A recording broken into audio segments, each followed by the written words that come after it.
Hello, hello, hello. How's everybody doing tonight? Okay, finally got it.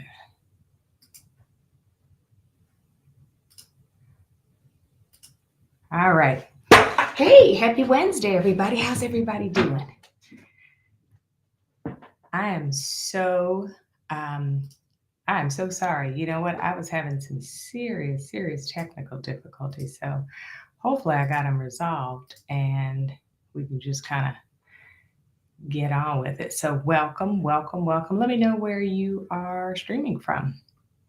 Pop me a note in the chat. Love to know where you are. Okay. Hey, Ari. I hope I said that right. Hey, Ari. How are you? Okay. So I know this is so random, you all, but you all asked me the most interesting questions in my inbox. One person wanted to know, hey, Atlanta. Wait, hot Atlanta, because we're on fire here. Hey, Nessa from New York, the city so named nice. They had to name it twice. Um, Somebody wanted to know why I drink something hot out of a straw. Listen, you all just want me to put all my business out there. So here's the real reason.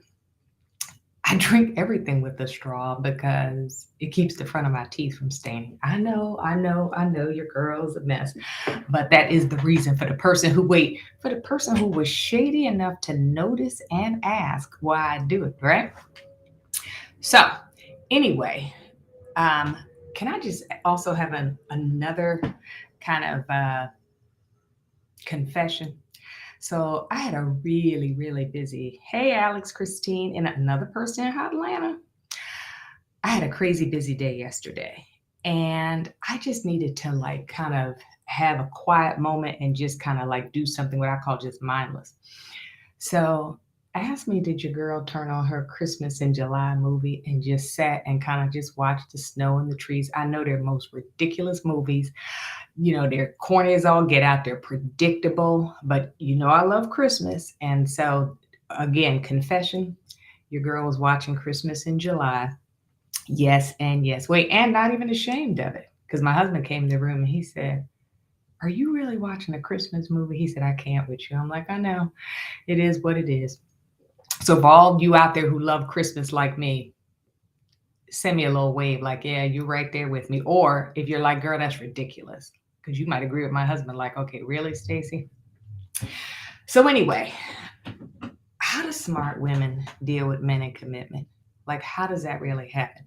And I promise you, ladies, that I will answer your questions after I get finished. So don't panic. Pop them in the chat, and I will make sure that I get a chance to answer your questions. So I knew I had to hop on and talk about this because here's what happened. I went to a wedding. Client got married. We praise God for that. We love weddings. And yes, I am the wedding crasher. All my coaching clients know that when you get married, I'm just going to invite myself to your wedding. I won't even wait for the invitation. And I'm very civilized about it. You ain't have to wait. If the numbers are tight, don't worry about it. I won't even stay for the reception. I won't even eat anything. You want to pay for me. I'll just come sit quietly in the back of the church, whatever the venue is, and just be excited for you.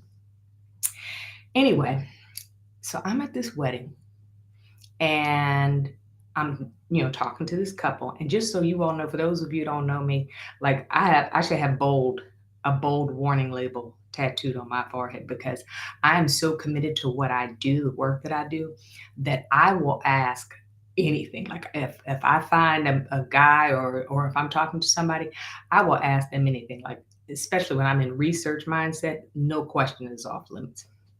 So anyway, this guy, he's busy telling me that he's at the wedding and he's so happy for the groom. The groom's one of his best friends. And he's so happy and he can't wait until it's his turn. So I was like, oh, okay. I said, were you in a relationship? He said, no, but I'm seriously actively looking like I'm at that place now where I want to get settled down. I was like, okay. I said, well, I said, have you been in a serious relationship? He said, oh yeah. He said, my last relationship was 8 years. You all, I wish I could say that I kept a straight face, But you don't know, I leaned in and looked at that joker. 8 years. So then I asked him how old he was because he needed to be like 16. And the girl, he started dating a girl at 8 in order to make this make sense for me, in order to be like, okay. He was almost 40. So now I'm thinking, okay, some woman who obviously did not know your girl, because I would have clearly helped her to see what was going on, gave up 8 years of her life to this guy and still didn't get the commitment. Now he's at a wedding being intentional about wanting to get a commitment. So, you know, your girl had to ask, I said, so why didn't you commit? Why didn't it not culminate into a commitment and a marriage? So you all wait for this because this was really going to blow you away. He said, and yes, he looked me in my good eye and he said, because I didn't have to. Yep. He said, because I didn't have to. So basically, he was all in, friends with benefits. Wait, he starts telling me, he's like, oh, she was a good girl. She was nice and blah, blah, blah. You know, she's a great cook. So she's cooking and doing all this stuff for him. And he said he did not commit because he didn't have to. Now, listen, I am not saying this from a place of judgment because I was once a terminal girlfriend. Yes, I have been her. For those of you who don't know, a terminal girlfriend is that girl, I've been her, who the relationship will die and you will still just be the girlfriend. Terminal. There's never you're never going beyond just a girlfriend. Even if he even gives you that, you might not even be called a girlfriend. You might just be in a situationship. I've been her too, but I didn't stay in there too long. Now, that is why I'm so passionate about what I do. Ladies, I cannot see women, good women, quality women of worth, giving up 8 years and not getting the commitment that you deserve. Now, I know for some of you, just the idea of having any kind of commitment talk is already making your head hurt. You're like, I can't. I get it.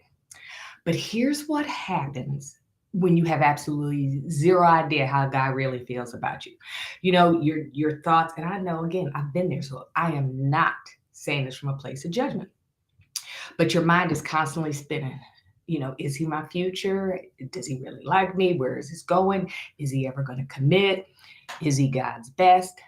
And just a side note, if he is God's best, he will commit. So you never have to worry about that. You know, if God's best is going to commit. Anyway, here's the problem with all that. It causes you to show up all wrong in any kind of relationship, any kind of dating experience. That just causes you to show up all wrong because now you've got all this negative energy that actually could push him away, right? So there's one of two things. Either you don't know how to have the talk and you end up just blowing it, or you're so intimidated by the entire idea of bringing it up. And so you don't do anything. You just hope and pray. You're in your prayer closet. You just praying this thing through. Now, listen, I believe in the power of prayer. But even the Bible, y'all, says faith without works is dead. Like you got to do something. You got to give God something to work with. So how do you have that talk without looking desperate or needy or any of those kind of things? First, I'm going to tell you what not to do. Do not assume. Now, you may think everything is going great and you may think he's all in and, you know, after 2 dates, you're ready to come off your dating app or you're ready to close out all your options and all these things. Don't do it. Don't assume where he is. Keep your options open because this is what it does. While your options are still open, you're not solely focused on him. Keep doing things with your friends, family. If you're on a dating app or if you're meeting people, you're going out, like keep your life as full as it ever was so that he's not your sole focus. And do not assume that because you are all in, that that's where he is. The second thing is, and y'all, I have to say it, and I hate having to say this, but it just bears being said. Don't get religious on the man. 2 hours into the date, you prophesying that the Lord showed you that that's going to be your husband and you got the kids in the house and this, like whatever your dream looks like, you already with a word from the Lord. Don't get religious about this thing. I love the Lord, but do not get religious on the man and scare him half to death. Okay? Now, here's what I need you to do. I need you to get out of your feelings. Like if you're going to have this kind of conversation, you cannot have a meaningful conversation with a guy if you're all in your feelings. How do I know? Again, I've seen this thousands of times and I've been there. Because emotions, we all have emotions, but they're a good thing until they're not. And when you're all in your feelings where he's not saying anything you don't know, and now you're feeling some kind of way, or maybe he did something that you didn't like, and that triggered the fact that you don't even know where you stand, you don't even know where this thing is going. However you get into your feelings, do not have any kind of conversation like this while you're in your feelings. Because guess what? Men can't handle being an emotional train wreck. They don't know what to do with it. I promise you. So what happens is you put him in a position where now he doesn't even know what to do with it, and it never goes well. Never goes well. Y'all trust me on this. So get out of your feelings and watch this. If you are in your feelings, and here's the truth. If you're in your feelings, say nothing until you get it together emotionally. Because emotional train wreck, like if you're always in your feelings and he's triggering you, that is a red flag for you that you've got some relationship baggage or that you're carrying, or maybe you've got some insecurities, some toxic dating patterns, and that is telling you that you're not relationship ready. So you can't have the conversation. In fact, you can't even show up well with that going on. And so that's one of the things that I do with my women is you've got to be relationship ready, because it should not be that hard to have this conversation if you're in a good space. So get out of your feelings. You don't want to have this conversation. I mean, the soonest you would ever have a conversation like this, and this is assuming you live in the same place where you're getting to know each other, having meaningful conversation, you're actually actively dating and connecting, at least 2 months. Just enjoy the process for at least 2 months. And now you're out of your feelings. And oh, by the way, how do you know if you're not in your feelings? Because anything that's ever happened to you in the past, any betrayal, any hurt, any breakup, any dead end relationship, any ghosting, you name it, any of those things are a matter of fact and not a feeling. Meaning you can talk about it, think about it, tell somebody what happened, and it doesn't put you into your feelings. It's the facts of your life. Like me, I've been ghosted, stood up, betrayed, cheated on the whole 9 yards. But I can talk about it because it's the facts of my life. It doesn't trigger me into any kind of feeling. So now you're not in your feelings. You're going to share where you are in this situation, but what I call balanced vulnerability. What does that look like? You don't spew everything and just, word vomit every single thing, every ever feeling you ever had with him. You just want to very calmly, with kindness and grace, articulate how you feel, that you're enjoying getting to know him, that you enjoy spending time with him, whatever similarities you all may have. You share that and it's all good, right? Because that's where you are. And here's the critical part, ladies, then you pivot. And you pivot and you make it about you. Now, I need to give some of you all need permission. When you make it about you, when it's time to have this kind of conversation, this does not mean you are selfish. It means you are wise and you are serious about finding love and having commitment. So you're going to summon that inner courage and take back your personal power. And you're going to have what I call prize perspective. Again, this is all the kind of stuff I work with my ladies, because you should be able to have this conversation. It should not be that hard because you have prize perspective. You are the prize. So your perspective is you're good. Your confidence is good. You are the prize. So having this conversation is just a part of the situation, right? And that's why I tell people, look, dating is not for the faint of heart, because you have to have a level of vulnerability. There's a level of risk.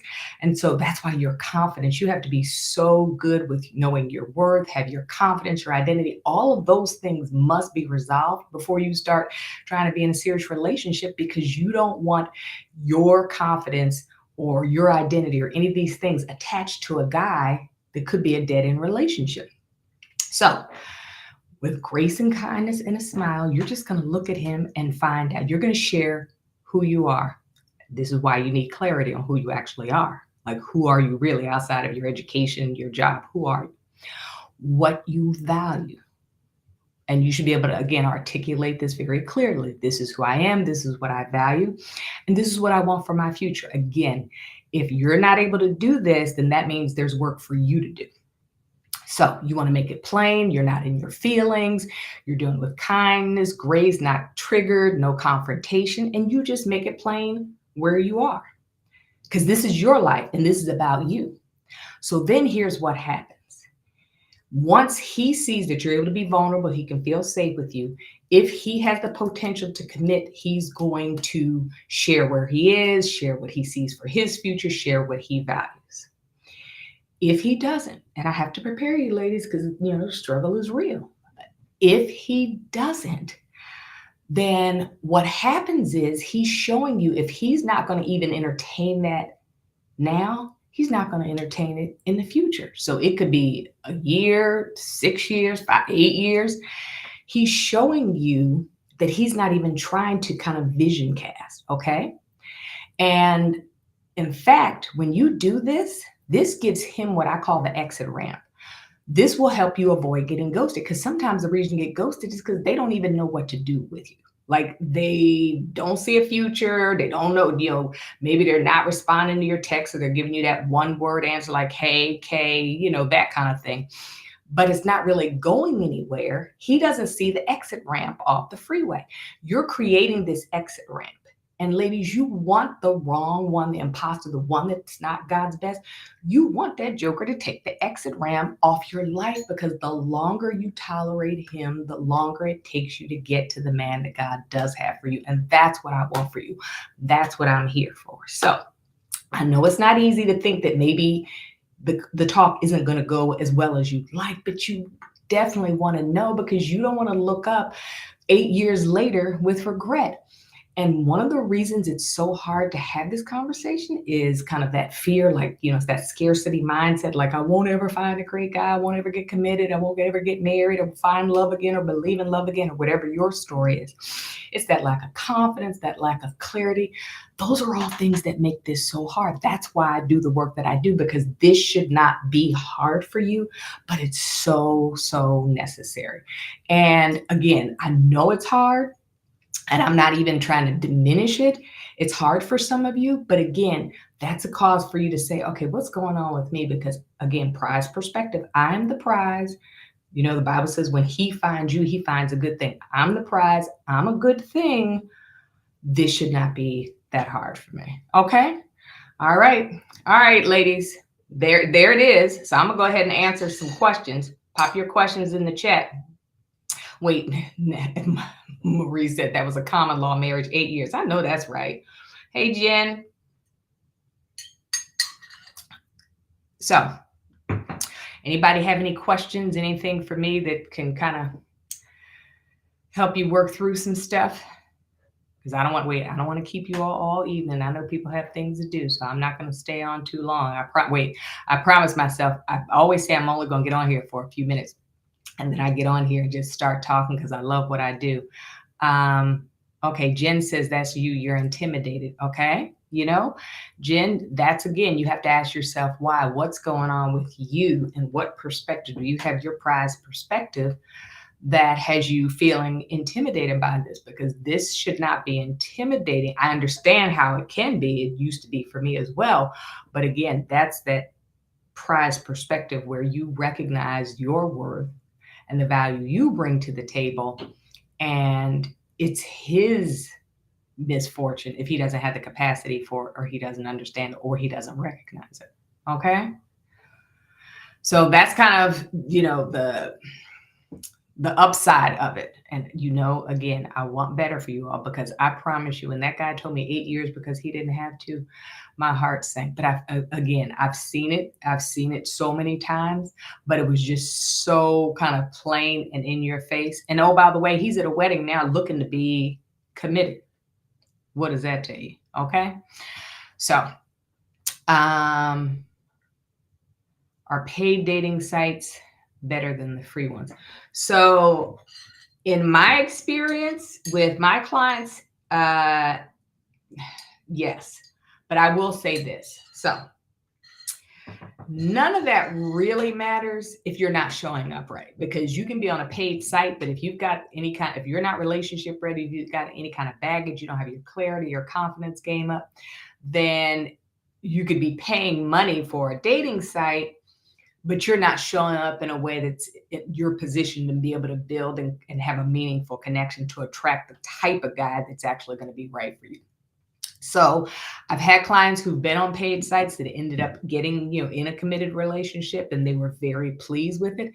But I've had clients who meet a guy in the supermarket or have somebody, maybe somebody from work introduces them. Like there's no there's not nothing's off limits for how you actually can meet them. The real issue and the thing that I always try and get ladies to understand is, are you showing up in a way that is attracting the type of quality guy that you want? That becomes really critical. Okay. But yes, I've seen probably more clients who've been on paid sites who ended up getting committed. I guess maybe the scrutiny process is a little bit better. But again, you could be anywhere and meet the man that God has for you. So don't limit yourself. Okay. Hey, Tracy. All righty. Well, ladies, that is all that I have. Listen, if I didn't answer your question or if you think of something after we get off, I'll put the replay of this up. So the replay will be up, but send me a DM. Just shoot me a DM and say, you know what? I didn't want to ask the question or I didn't get a chance to ask the question. And I'll make sure that I get back to you. Okay. Because remember, I'm here for you and I want to see you living your best life and having the love you deserve. Okay. All right, ladies, have a good evening. Bye-bye.